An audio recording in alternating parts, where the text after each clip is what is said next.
Buongiorno cari amici, ben ritrovati in questo spazio in mia compagnia. Proseguiamo la lettura del libro I segreti di Taverner, dottore dell'occulto ad opera di John Fortune. Siamo arrivati al quinto racconto che si intitola I papaveri profumati. Io vi ricordo che questo testo molto romanzato nasconde degli insegnamenti di natura occulta iniziatica, dunque restate sempre con le antenne drizzate perché è importante, probabilmente riuscirete a captare o a cogliere qualche insegnamento. Prima comunque di iniziare con la lettura vi ricordo come sempre che se ancora non lo avete fatto vi chiedo gentilmente di iscrivervi al mio canale YouTube e di iscrivervi al canale YouTube del Marietto Veneziano. Grazie. I papaveri profumati. Mr. Gregory Paulson, lesse Taverner sul biglietto da visita che gli era stato consegnato. Evidentemente è un socio giovane dello studio, abitano a Lincoln's Inn, quindi probabilmente sono degli avvocati. Diamogli un'occhiata. Generalmente il lavoro lascia un'impronta sull'uomo che lo svolge e il nostro ospite, per quanto relativamente giovane, già mostrava il marchio della professione legale. Desidero il vostro parere, iniziò, su una questione particolarmente curiosa che non arriverei a definire un caso. Ho l'impressione tuttavia che voi siate l'unico a potersene occupare. Di conseguenza, sebbene possa non rientrare nel vostro genere, vi sarei estremamente grato se voleste esaminarla. Taverner annuì e il nostro visitatore riprese il racconto. Penso che abbiate sentito parlare di Benjamin Burmester, che fece un'enorme fortuna durante la guerra. Noi, cioè lo studio di mio padre, siamo i suoi avvocati oltre a essere amici della famiglia, o per l'esattezza delle famiglie di suo fratello, perché il vecchio Burmester non è sposato. Mia sorella e io siamo cresciuti con i cugini Burmester come se fossimo un'unica grande famiglia. In effetti mia sorella al momento è fidanzata con uno dei ragazzi di David Burmester, un ragazzo terribilmente per bene, mio amico. Siamo davvero contenti del fidanzamento perché i Burmester sono brave persone, anche se gli altri due fratelli non sono ricchi. Bene, per farla breve, quando Edith e Tim erano già fidanzati da circa 6 mesi, i miei ebbero occasione di essere ancora più contenti del fidanzamento. Ma io non posso dire altrettanto, perché il vecchio Benjamin Burmester stilò un nuovo testamento lasciando tutto il suo denaro a Tim. E per quale motivo lo considerate uno svantaggio? Perché le persone alle quali ha lasciato il suo denaro hanno tutte avuto la sfortuna di suicidarsi. Davvero? Sì, rispose il nostro cliente, è già accaduto 3 volte. Il testamento che ho appena ultimato in favore di Tim è il quarto. Murray, il fratello più grande di Tim, l'ultimo scelto da Mr. Burmester come suo erede, si è gettato giù da una scogliera vicino Brighton circa un mese fa. State dicendo che ogni volta che Mr. Burmester fa testamento il principale beneficiario si suicida? Chiese Taverner. Potete dirmi quali sono i termini del testamento? A mio avviso sono piuttosto ingiusti, rispose Gregory Paulson. Invece di dividere il denaro tra i nipoti, nessuno dei quali è ricco, insiste nel lasciare tutto a un solo nipote. Sembra che voglia fondare una sorta di dinastia per la quale ha già acquistato la residenza in campagna, con l'intenzione di fare di un Burmester un uomo potente piuttosto che dare il benessere a una dozzina di loro. Capisco, commentò Taverner. E non appena viene redatto il testamento il principale beneficiario si suicida. Proprio così, affermò Paulson. Ci sono stati 3 suicidi in 2 anni. Così tanti, esclamò Taverner. Di certo non sembra un caso. Allora, chi trae profitto da queste morti? Solo l'erede successivo, che dopo poco si suicida a sua volta. E il vostro cliente in base a cosa sceglie il suo erede? Sceglie il nipote che ritiene sia più probabile gli faccia onore. Non segue un ordine di nascita? Assolutamente no. Sceglie basandosi sulla sua opinione del loro carattere, dando la priorità ai caratteri più forti. Tim è un tipo tranquillo, più riservato rispetto ai suoi cugini. Sono rimasto sorpreso quando la scelta del vecchio Burmester è caduta su di lui, ma ormai non c'è più molta scelta. Dopo queste terribili vicende sono rimasti soltanto 3 ragazzi.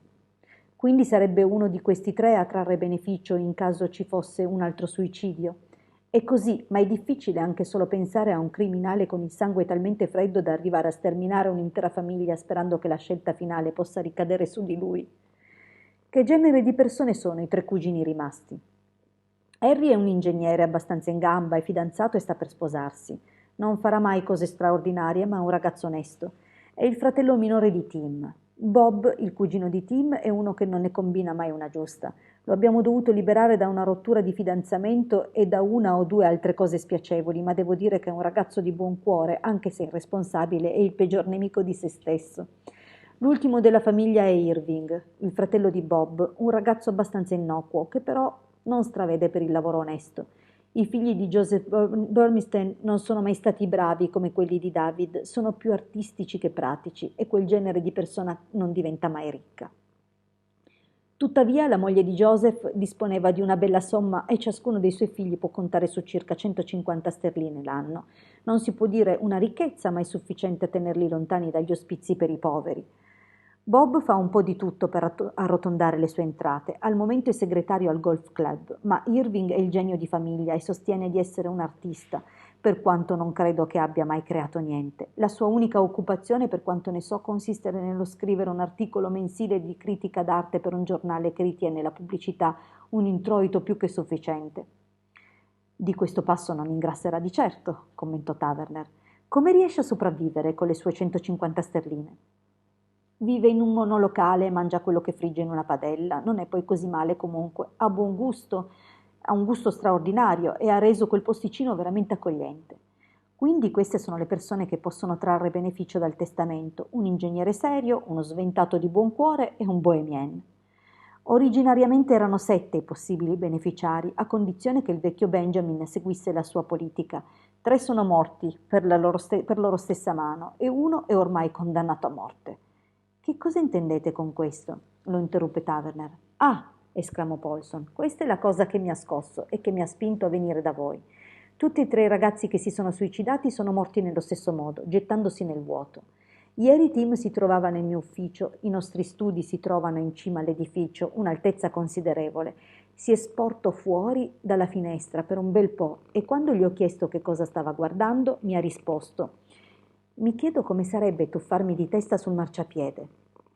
Gli ho detto di rientrare e di non fare lo sciocco, ma la cosa mi ha turbato molto, soprattutto dopo gli altri suicidi, per questo sono venuto da voi. Perché proprio da me? Chiese Taverner. Ho letto qualcosa sull'occultismo e sulla psicologia e ho sentito dire di come usiate una combinazione delle due cose, rispose Paulson. Così ho pensato che questo fosse un caso per voi. C'è qualcosa che non mi avete detto, continuò Taverner. Che cosa sospettate? Non ho alcuna prova, in effetti. È la mancanza di prove che mi ha spinto a cercare una spiegazione fuori dal normale. Per quale motivo questi uomini, individui nella norma, perfettamente in salute, avrebbero dovuto togliersi la vita? Non riesco a trovare una spiegazione in base alle teorie più comunemente accettate, ma se ammettiamo la trasmissione del pensiero, e quasi tutti lo fanno al giorno d'oggi, allora ritengo che forse la mente di quegli uomini sia stata suggestionata per spingerli al suicidio. Non solo è possibile, rispose Taverner, ma in forme meno estreme questo esercizio di segreta pressione è incredibilmente comune. Potrei raccontarvi alcune storie curiose su questo argomento che hanno a che fare con la Grande Guerra. Non tutti gli uomini corrotti furono raggiunti attraverso il portafoglio, molti furono condizionati attraverso il loro subconscio. Ma continuate, c'è qualcuno che tenete d'occhio in modo subconscio, se non proprio conscio? Vi ho raccontato tutti i fatti che potrebbero costituire delle prove. In realtà non ho indizi sufficienti neanche per parlarne, ma sospetto di Irving. Per quale motivo? Oh, nessuno a dire il vero, principalmente per il fatto che non mi piace. Ditemi liberamente cosa pensate di lui. Non è sincero, signore, non l'ho mai colto in fallo, ma non mi fido di lui. Inoltre frequenta un gruppo di persone che non mi piace per niente, si trastullano con l'hashish, la cocaina e con le rispettive mogli. Non sono sani, preferisco i colleghi truffaldini di Bob agli amichetti di Irving. Terzo, Irving è l'ultimo al quale Benjamin lascerebbe i suoi soldi. Penso che preferirebbe lasciarli a Irving piuttosto che a qualcuno fuori della famiglia perché è terribilmente orgoglioso del nome dei Burmistone, anche se non lo è per niente di quel ragazzo. Non sono mai andati d'accordo. Benjamin è un vecchio rude e schietto e Irving è un po' una vecchia zitella. Quarto, se conosceste Bob e Harry sapreste che è impossibile che abbiano commesso una cosa del genere, ma Irving potrebbe. Quando uno scherza con le droghe è capace di fare qualunque cosa. Inoltre sembra quasi che con il suo comportamento sia lui a farmici arrivare. Avete motivo di credere che Irving sia un occultista preparato? Si interessa di occultismo, ma non riesco a immaginare che abbia mai studiato qualcosa, non è nient'altro che un dilettante. Quindi è poco probabile che sia in grado di compiere un assassinio mentale. La trasmissione del pensiero richiede uno sforzo superiore a quello necessario per sollevare un martello. Se mi venisse mai offerta la possibilità di scegliere se diventare occultista o fabbro, scegliete il lavoro più leggero ed entrate in una fucina piuttosto che in una loggia. Bene, quindi sospettate di Irving?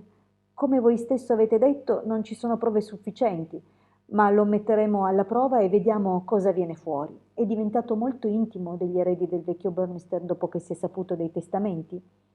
Non più del solito, sono una famiglia unita e si vedono molto spesso. L'unica cosa fuori dall'ordinario che Irving ha fatto è stato di arredare i loro appartamenti.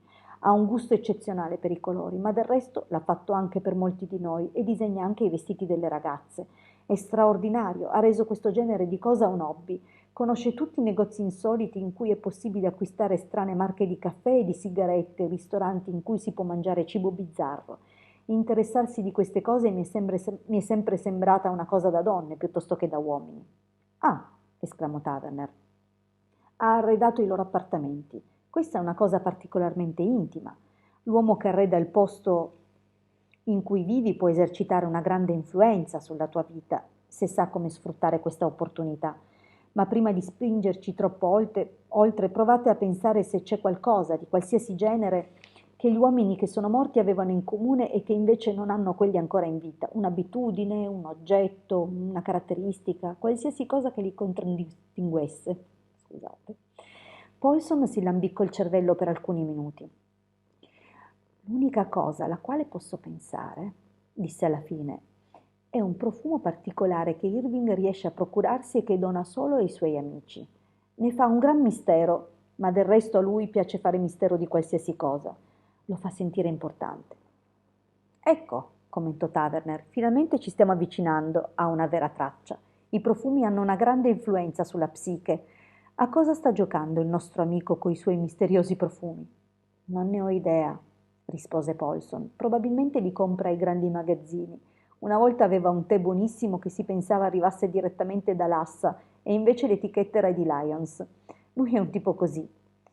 Ma cosa potete dirmi di questo profumo? Lo ha donato a ognuno dei ragazzi che sono morti e a nessun altro? Ha l'abitudine di regalarlo ai suoi migliori amici come se fosse chissà quale privilegio. Il suo grande divertimento consiste nel prendere quelle grosse teste di papavero che il farmacista vende per fare gli empiastri, dipingerle con tutti quei colori futuristi, riempirli con un pot-pourri e fissarli su dei bastoncini di canna. Stanno benissimo nei vasi, come se fossero dei grandi fiori vistosi. Una volta me ne ha regalato un mazzo, ma non mi è stato fatto l'onore di ricevere il sacro profumo che conserva nel suo alloggio. Percy, uno dei ragazzi morti, invece ce l'aveva e Irving ha donato un mazzo di questi fiori anche a Tim. Non sono sicuro se siano profumati. Allora la cosa migliore è che andiate da Tim, prendiate quei papaveri e me li portiate qui, così gli darò un'occhiata. Paulson partì per la sua missione e non appena la porta si chiuse alle sue spalle, Taverner si rivolse a me. Vedete, disse, il vantaggio di avere intuito. Paulson non aveva assolutamente nulla su cui basarsi, ma sospettava istintivamente di Irving. Quando ha iniziato a pensare che giocasse sporco, ha proseguito verificando le sue intuizioni per mezzo dell'osservazione, un metodo di lavoro particolarmente efficace. Adesso assisteremo a come l'intuizione faccia osservare degli indizi arcani ed elusivi che riusciranno poi a condurre a quello che promette di essere terreno solido. Prima di iniziare a formulare teorie, comunque è necessario vedere che prove ci forniscono i papaveri. Non c'è niente di più fuorviante di un'opinione preconcetta, si è sempre pronti a modificare i fatti in modo da confermarla. Continuammo con gli altri casi e avevamo ormai finito con gli appuntamenti quando il maggiordomo ci informò che Mr. Paulson era tornato e desiderava vederci di nuovo. Fu fatto entrare con un pacchetto in mano e gli occhi che brillavano per l'eccitazione. Tim ha ricevuto quel profumo speciale, esclamò non appena entrato. Come siete riuscito a prendere i papaveri? Gli avete spiegato per quale motivo li volevate? Gli ho detto che intendevo farli vedere a un amico. Non serve a niente spaventarlo finché non abbiamo qualcosa di concreto, altrimenti potrebbe commettere il suicidio per pura e semplice autosuggestione. Bene, cari amici, per questa sera abbiamo concluso la lettura che riprenderemo sicuramente nei prossimi giorni Vi invito di nuovo, se ancora non l'avete fatto, ad iscrivervi al mio canale YouTube, ad iscrivervi al canale YouTube del Marietto Veneziano e di tornare a trovarci sui nostri canali. Io vi ringrazio come sempre e vi saluto, a presto.